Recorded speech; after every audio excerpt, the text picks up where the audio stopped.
Disclaimer. This video is meant to educate. It is not meant to hurt anyone. I am just a 12-year-old and I don't want to offend anyone. Just present some facts. Also, not a lot of people might like it. Anti-Semitism. A really hot topic for me to actually discuss about in this channel, and probably lowers my chances of getting monetized when I get 1,000 subscribers. But anyway, yeah. Here we go. Anti-Semitism. Now, let's start talking about the word itself. It's actually derived from the word Semite, which actually refers to the languages spoken by, the language spoken by the people in the Middle East. You know, that part of Asia that looks like a boot. But for some reason, anti-Semitism only refers to the Jews, not the other cultures in the Middle East.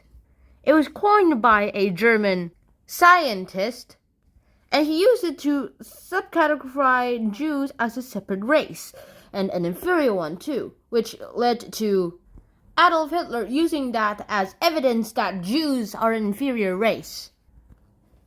Yeah. But before we get to the Holocaust and all that, we have to discuss the history of the Jews. Now, Judaism is the oldest Abrahamic religion.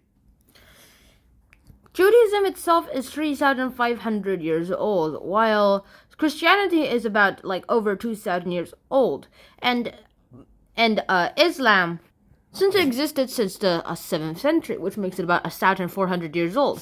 This makes it Islam actually turns out is one of the youngest religions in the world.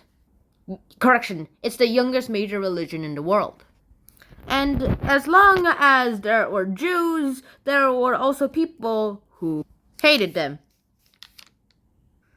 The Jews technically were imprisoned ever since, you know the story of Moses, right? That guy who was so important that he got to live with the Pharaoh of Egypt. And then one day, the Pharaoh decided that he needs to go because he was a Jew. And then we end up with the fact that Moses runs away. And then he ends up creating Christianity by talking to Allah. Or technically he also created Christianity and set up the foundations for Islam. All of them have one thing in common, though.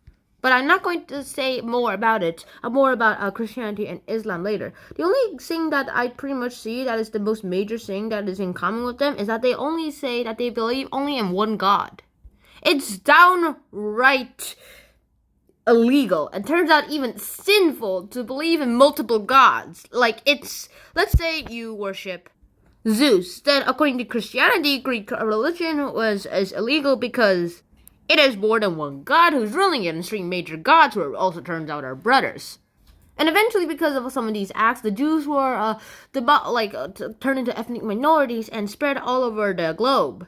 Well, at least the globe that people had access to back then, meaning just the Europe, Asia, and Africa, those 3 continents, taking with them their culture and ways of life.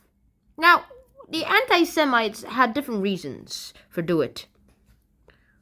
Alright, there are actually 3, some people actually thought that, as I was saying, some believed that their religion demanded that they kill all these inferior guys or convert them. Others were just afraid of what was different. And others were just downright racist. And sometimes that ends up to the fact that people will go to extremes to just try to exterminate or convert these people. Jews aren't just a religious group. Being a Jew doesn't necessarily mean you're religious.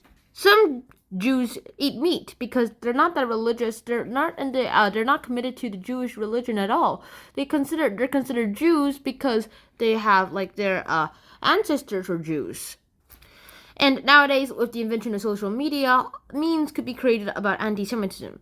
Now, this meme is really, really, really crucial. If you've ever read the book, or technically play, The Merchant of Venice, you can see that they've created Jewish stereotypes. In fact, all that hate actually led into the creation of a Jewish stereotype. Now here, it portrays Jews as greedy people, really good at money though, but really, really, really greedy. This thing symbolizes that this guy's greedy. This look symbolizes that this guy's sinister. And then that posture over there shows him that he's mysterious and probably dark on the dark side too. And that shows this guy's a Jew. One guy with a very, very funny mustache decided, hey, these guys are bad. And he decided to use these guys as scapegoats so that everyone will look at the hate of when they should probably have hated these guys. His name? Adolf Hitler. Also, I've actually heard some stories that he himself had a Jewish lineage. I kind of need to look for the evidence for that because I'm not buying it. He ended up creating the highest death toll rate other than the Black Death. The Black Death is the highest death toll rate in just a few years, but he created the highest death toll rate in just a few years. And all of them were Jews. In total, he killed possibly over 6 million Jews. And those people there are some of the victims of the Holocaust. Which is kind of sad when you kind of think about it. Making them wear yellow stars, even though they should probably do it proudly, and then that ending up with them dehumanized. Which is kind of annoying. By the time the Holocaust was over, as I already mentioned, 6 million people were either dead or missing. But then again, when I actually started researching about anti-Semitism, there was one question that popped up into my mind. Why? Why the Jews? When I was little, I actually thought about it, and I ended up with this explanation. Then Christianity and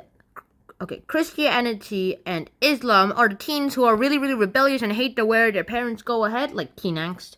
And the other atheists who are like very, very paranoid about it are just people who are just racist. Because they can't say Christians are bad because the Pope is literally like the most powerful person. And the Jews don't seem to have that much power too. And I guess that's why the homeland of... I guess that's why Israel was a pretty important deal. Because it's a place where all people can just go there and be Jewish. It's also probably the only country in the world which has Judaism as its official religion. But then again, teen angst is like a terrible way to describe all this, so... I still have no idea why they chose the Jews as a target, though. Why didn't they choose the Christians? I guess it's because the Jews were there for so long and they wanted something new. And then they ended up with doing so much. Okay, so here's the thing about anti-Semitism. It may start with the Jews, but it won't end there. So what can we do to solve it? First, say if you're actually anti-Semitic or not. You know, like those people who say they're not anti-Semites because they don't hate them, but they criticize them for having too much power in the world. That's still anti-Semitism. It's not just hate. It's not just people who hate Jews that are anti-Semites, but people who think of ways that Jews are too powerful. Those guys are also anti-Semites too. Well, when you see that, just point it out. Other people might not like it being pointed out, but it's one of the best ways to actually stop anti-Semitism. It takes courage it takes knowledge to actually know what anti-Semitism is and why it's wrong, but it takes courage to actually go ahead, use the courage to back it down. And second, don't make people think you're an anti-Semite. Unless you actually are one. Okay, maybe I should have said that. Just try not to be anti-Semite and do anti-Semite things yourself. And one last thing I wanted to talk about. In William Shakespeare's play, The Merchant of Venice, there's a line where, let's just say, this guy called Shylock, he's basically a moneylender. And that shows him as a Jew, but also very greedy and corrupt and loves money more than humans. Well, there's this line in him that actually shows him to be a bit human. He says, if you prick us, won't we not bleed? If you prick a Christian, he will definitely bleed. But if you prick us, will we not bleed? When a Jew wrongs a Christian, the Christian will try to take revenge on the Jew. But when the Christian wrongs the Jew, won't the Jew try to take revenge? And that speech actually makes him look very, very human too. It also kind of shows that Jews can be humans too. Also, William Shakespeare's time was a very, very anti-Semite culture. And I'm guessing that's all I can cover right now. I would love to stick around more and talk more about it, but that'll end up with the video being 15 minutes long. So, that's it, folks.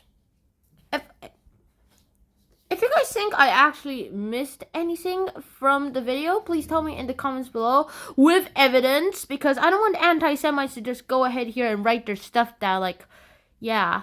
But if there there's anything I missed here, please tell me in the comments below. So I hope you guys enjoyed this episode of Hunter and Sean. See you guys soon. I'll read the comments if there are any. And I'll see you soon. Bye.